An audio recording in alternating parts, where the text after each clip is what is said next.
할렐루야, 사무엘상 6장에서 10장까지 말씀 묵상입니다. 오늘은 미스바 성회라는 제목으로 말씀을 나누도록 하겠습니다. 사무엘상 7장을 보면 미스바 성회가 나옵니다. 이스라엘 백성들은 블레셋이라는 나라의 공격과 압제로 인해 엄청난 고통을 겪고 있었습니다. 그래서 이 위기를 돌파하기 위해 사무엘을 중심으로 미스바에서 성회를 가지게 됩니다. 보통 우리가 블레셋 때문에 성회로 모였다면 어떤 기도를 해야 할까요? 상식적으로 블레셋을 무찔러 주시고 그들의 일을 부러뜨려 주시고 그들을 만져 주셔서 다시는 쳐들어오지 못하도록 만들어 달라고 하나님께 기도하지 않을까요? 그런데 놀라운 것은 사무엘을 중심으로 하는 미스바 금식성에 블레셋이라는 단어가 1절 언급되지 않았다는 것입니다. 오직 그들은 자신들이 하나님을 섬기지 않고 이방신인 바알과 아스타롯을 섬긴 것을 철저하게 회개했습니다. 사무엘상 7장 3절에서 6절을 보면 사무엘이 이스라엘 온 족속에게 말하여 이르되 만일 너희가 전심으로 야훼께 돌아오려거든 이방신들과 아스타롯을 너희 중에 제거하고 너희 마음을 야훼께로 향하여 그만을 섬기라. 이에 이스라엘 자손이 바알들과 아스타롯을 제거하고 야훼만 섬기느니라.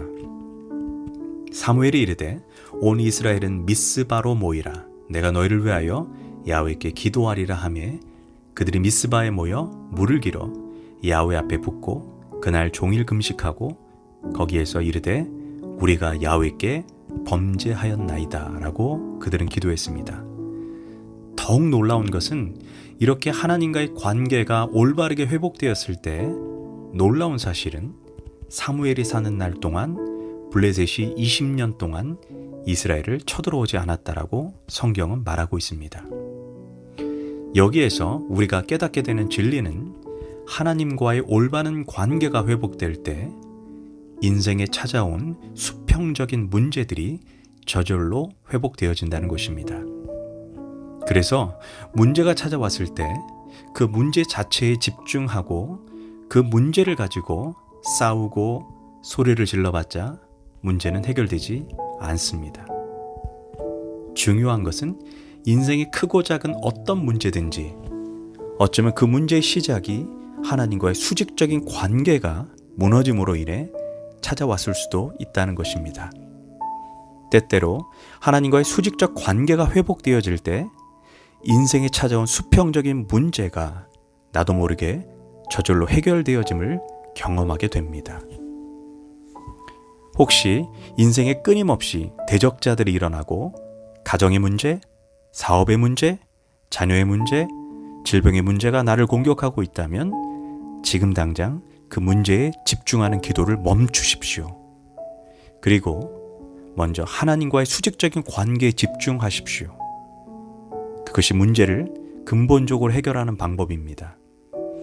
혹시 하나님과 나와의 관계에서 해결되지 않은 죄가 있다면 그 문제를 향해 아무리 기도하고 금식하고 작정 기도를 할지라도 결국 허공에 때리는 꽹과리에 불과할 뿐입니다.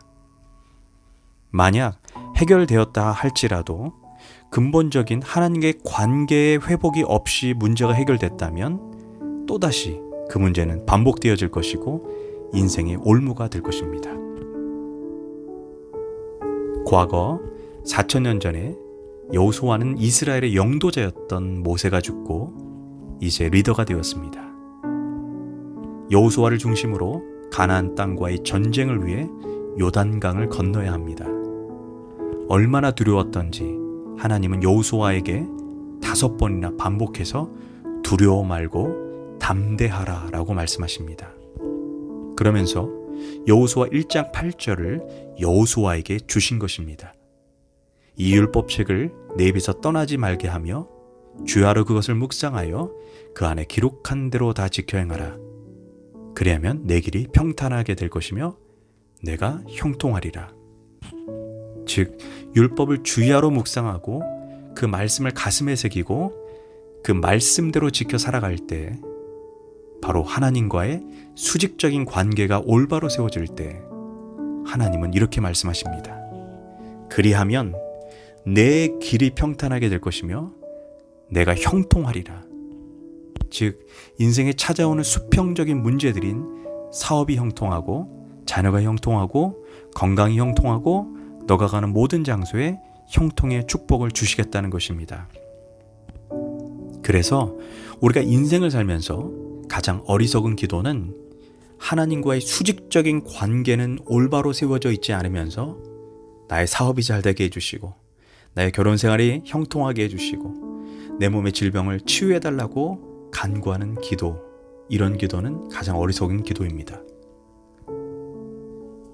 또 한편 우리가 놓치지 말아야 하는 것은 미스바 성회를 통해 이스라엘이 다시 하나님과의 관계가 회복하려 할 때 블레셋이 예배하는 이스라엘을 방해하기 위해 쳐들어왔다는 것입니다. 물론 고대 사회에서 대규모의 집단적 모임은 대개 전쟁을 위한 것이었습니다. 그래서 어쩌면 블레셋이 이스라엘을 침공하는 것은 당연한 일일 수 있습니다. 그러나 영적인 의미로 우리가 살펴보면 공동체의 부흥이 일어나기 전에, 또한 우리의 믿음과 신앙이 회복되기 전에, 우리가 주님의 사명을 감당하려 할 때 먼저 눈에 보이지 않는 세계에서 우리를 낙심하게 하고 절망하게 하는 블레셋이라는 사단이 공격을 한다는 것입니다. 그때 사무엘 7장에서는 그런 상황 가운데 대조적인 두 가지 반응을 다루고 있습니다. 7절에서 이스라엘 백성들은 블레셋 사람들을 두려워해서 벌벌벌 떨고 있다라고 성경은 말합니다. 반면 9절에서 사무엘은 전혀 요동하지 않고 태연하게 제사에, 예배에, 기도에 집중하고 있습니다. 이스라엘 백성들은 환경과 사람, 문제에 집중했습니다. 반면 사무엘은 문제보다 크신 하나님, 환경보다 크신 하나님께 집중했습니다. 우리는 하나님의 영적인 일을 감당할 때 이스라엘 백성들과 가까운 사람입니까? 아니면 사무엘과 같은 사람입니까? 사무엘이 블레셋이라는 문제보다 하나님께 집중하여 믿음으로 나아갈 때 하나님께서 그 문제에 개입하셨다는 것입니다. 그래서 블레셋에 공격하는 그 자리에 천둥과 번개로 블레셋을 쫓아버리고, 더 나아가 사무엘이 살아있는 20년 동안 블레셋은 감히 이스라엘을 접근하지 못했다라고 성경은 말합니다. 우리는 이 말씀을 통해 두 가지 진리를 놓치지 말아야 합니다. 첫 번째는 하나님과 수직적인 관계가 인생에 찾아온 수평적인 관계보다 우선되어야 한다는 것입니다. 또한 우리가 영적인 부흥과 하나님과의 관계를 회복하려 할 때, 더 나아가 우리가 하나님의 일을 감당하려 할 때 반드시 우리를 낙심시키는 블레셋 같은 환경이 찾아온다는 것입니다. 그러나 그것을 넘어 우리가 믿음으로 전진할 때 놀라운 하나님의 은혜와 축복, 보호하심이 있다는 것을 잊지 마시길 바랍니다. 기도합니다. 하나님, 문제보다 크신 하나님께 집중할 수 있도록 나를 붙잡아 주시옵소서. 하나님과의 관계가 회복될 때, 그리고 나를 낙심시키는 환경에 대해서 내가 주님만을 바라보고 믿음의 전진과 행진을 할 수 있도록 도와주시옵소서. 감사드리며 예수님의 이름으로 기도합니다. 아멘.